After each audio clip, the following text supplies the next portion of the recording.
Broadcasting live, the Night Report at 10 starts right now. The Montana special election results are being counted even as we speak. Good evening and welcome to the Night Report. I'm Amatangelo.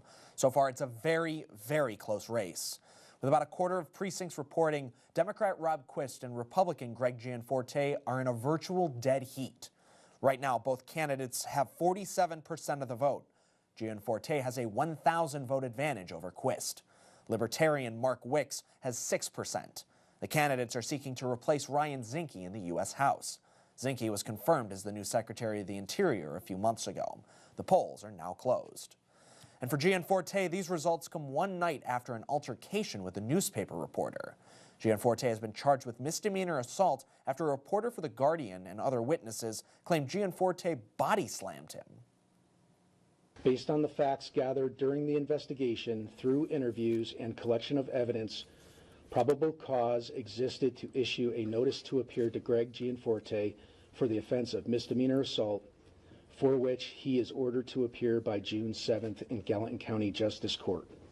About two-thirds of Montana's voters cast their ballots before the story broke, though, through absentee or early ballots. An Upham woman faces a felony charge of aggravated assault after investigators say she tried to strangle her wife this past weekend.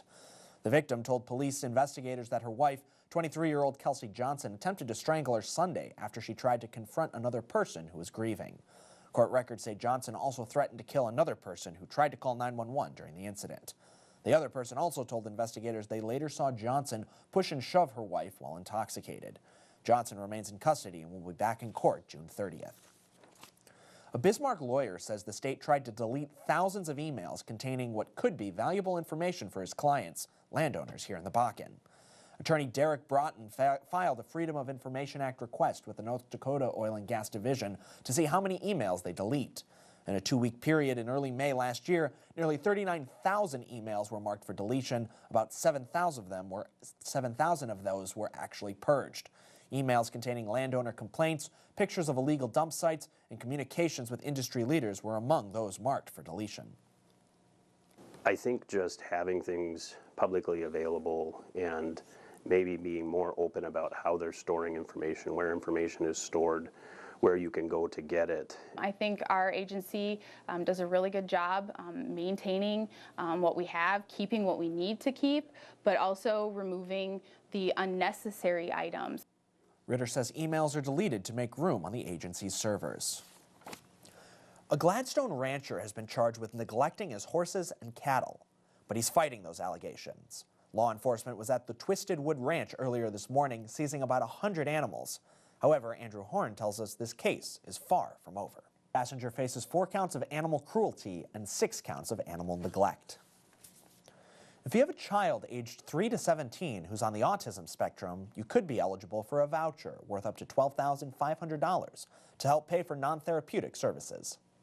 So this gives them a little extra money to help with the things that will help their child deal with their daily lives. The weighted blankets to help calm them so that they can attend school on a regular basis and those kind of things. So the respite to give parents a break so that they can get their energy back up and continue on being the effective parents that they are. There are only 53 vouchers available in the state, and they are given out on a first-come, first-served basis. To apply, go to the State Health Department's website. The State Health Department says there's been an oil emulsion spill in Burke County, about 6.5 miles southwest of Bowbells. It happened on Saturday when about 25 barrels of oil and 75 barrels of brine spilled because of an equipment failure at a well pad operated by Cornerstone Natural Resources. It's not clear how much flowed off the well pad and into an adjacent slough. Cornerstone is using booms to contain the emulsion, and the environmental remediation company has been pumping the impacted water and excavating impacted soil. The North Dakota Department of Health has also been notified of an updated volume for the oil spill in Williams County.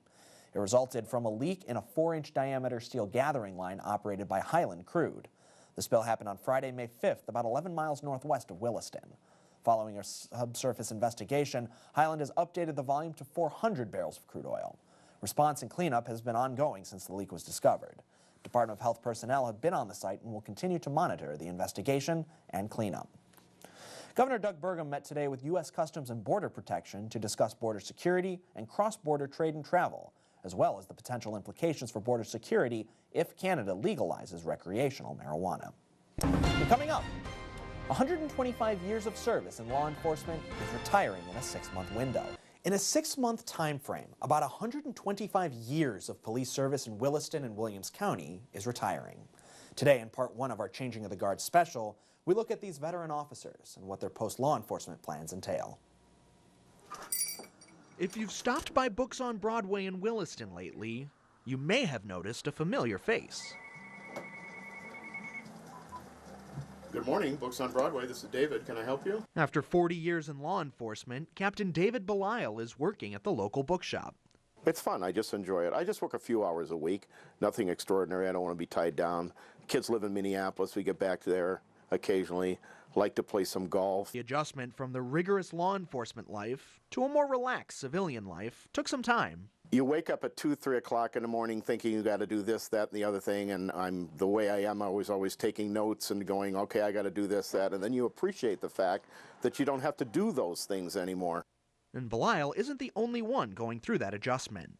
After 45 years in law enforcement, Williston Police Chief James Locken called it a career just last month. Oh, it's pretty good. A lot less stress than the job was. Kind of do things on your own speed. If you don't get it done today, you can do it tomorrow. Locken began his career in law enforcement in Crosby before making his way down Highway 85, where he served as a patrolman, a detective, and as assistant chief before taking over the department's top spot. Try to stay involved in activities and different things here in the community. We don't plan on going anywhere. My son's a sergeant with the Highway Patrol. He's living here in town. We like Williston. We don't plan on leaving Williston.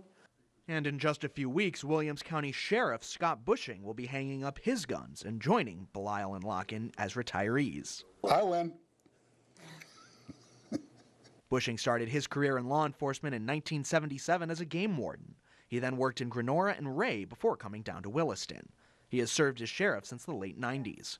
While he won't step down until July, the time has come for Bushing to call it a career as well. I still think it's the right decision. You know, it's with a lot of trepidation because I've been in law enforcement for 40 years. This is all I've known. I've spent more time with my bookkeeper than I have with my wife. When the time does come, he's confident he will be busy. I got enough projects to keep me busy around the house for a year. Some fishing and some bird hunting, and next year I'll worry about making some money. It's fitting that these 3 men with similar service all retire after spending most of their careers together. We all started during what we called the first boom. We all started together. So if we were going to stick it out and get promoted up where we weren't working nights and weekends and wrestling on the street, you know, we were going to ride this thing out. Through 2 booms, these 3 men help guide law enforcement in the heart of the Bakken. Tomorrow, we'll look at the men and women replacing Bushing, Belisle, and Locken as sheriff, captain, and chief. And still to come, President Donald Trump's son is being investigated by the FBI. Stay with us. Presidential advisor and President Donald Trump's son-in-law, Jared Kushner, is under scrutiny by the FBI. NBC News has learned from multiple U.S. officials that investigators believe Kushner has significant information related to the Russia investigation. But that doesn't mean they suspect him of any crime.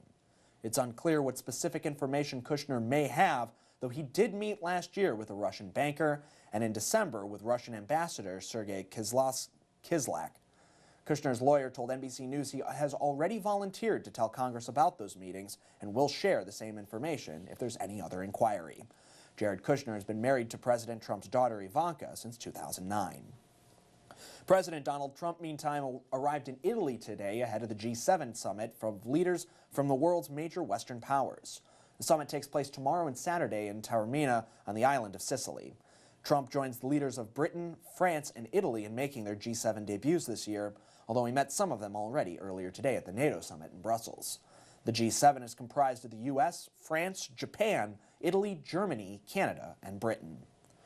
Britain's Queen Elizabeth today told children injured in the Manchester bombing that the attack was, quote, dreadful and wicked.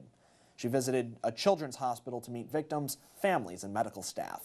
The monarch chatted and shook hands with hospital staff and told the father of a teenager at Royal Manchester Children's Hospital that, quote, it's not something you expect at all. 12 children under the age of 16 were taken to the hospital following Monday's attack at Manchester Arena, where pop star Ariana Grande was finishing a concert. A powerful bomb killed 22 people. 8 people so far have been arrested in connection with the attack. Next up in sports, John Cole has highlights from the WGA Tennis Championship game for us. Stay with us.